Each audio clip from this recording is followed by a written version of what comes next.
Morning, fellow modelers. We're back, and we're back on the Robert E. Lee build. Part of today we'll be putting in the staircase.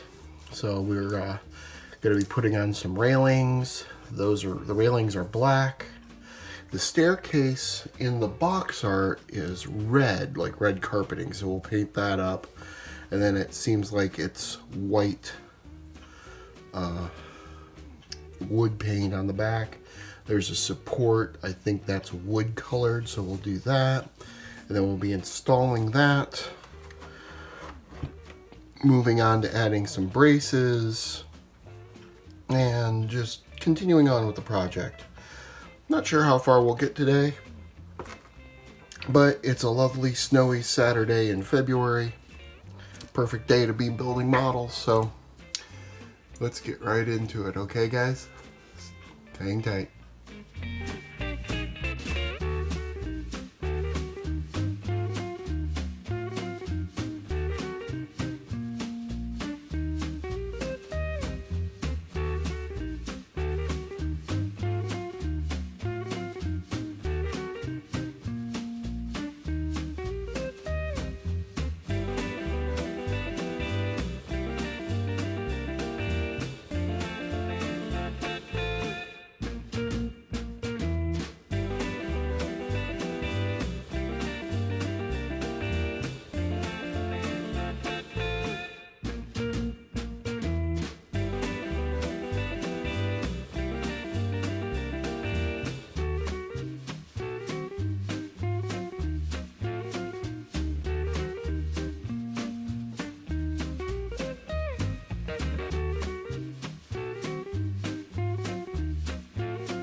So we're moving along, but here I can give you a good indication of the problems with this kit.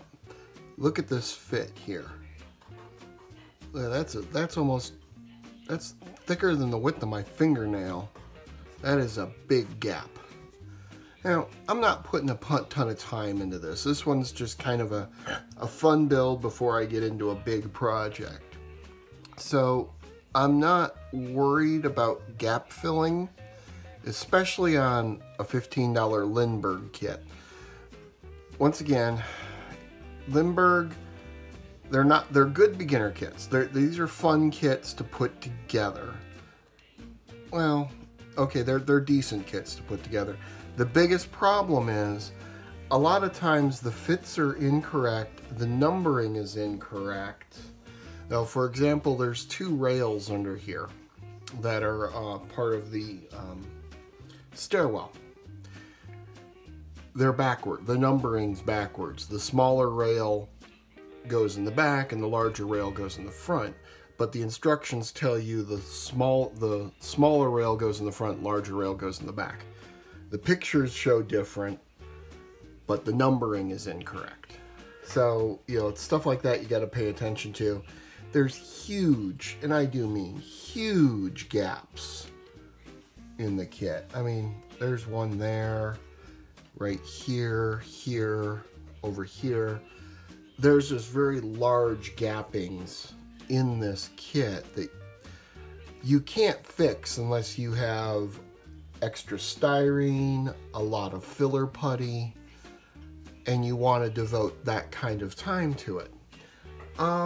For this one, I'm enjoying this kit, so I'm just putting it together for fun. You know what? Maybe one day I'll buy this kit again and hyper detail it, you know, and do all the filling and everything. But for this project, this one's just an assembly. This is just for fun. So, but I just wanted to show you the issues. Now, it worked out nice because, you know, the deck does slope this way, and all the riverboat decks kind of do have this chamfer to them.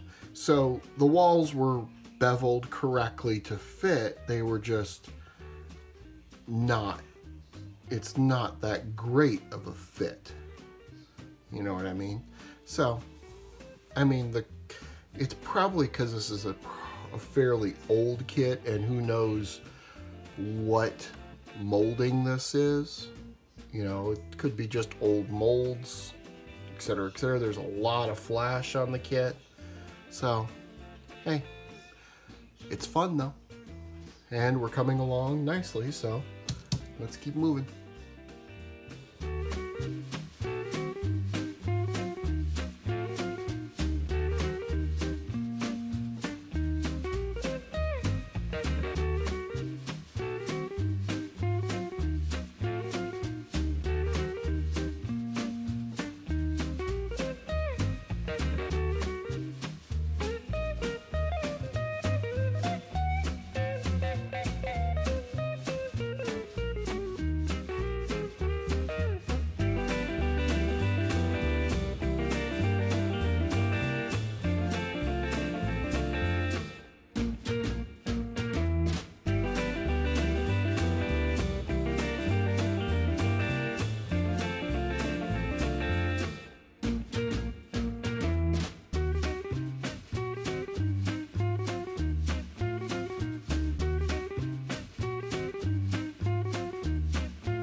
So, we're up to the upper deck here.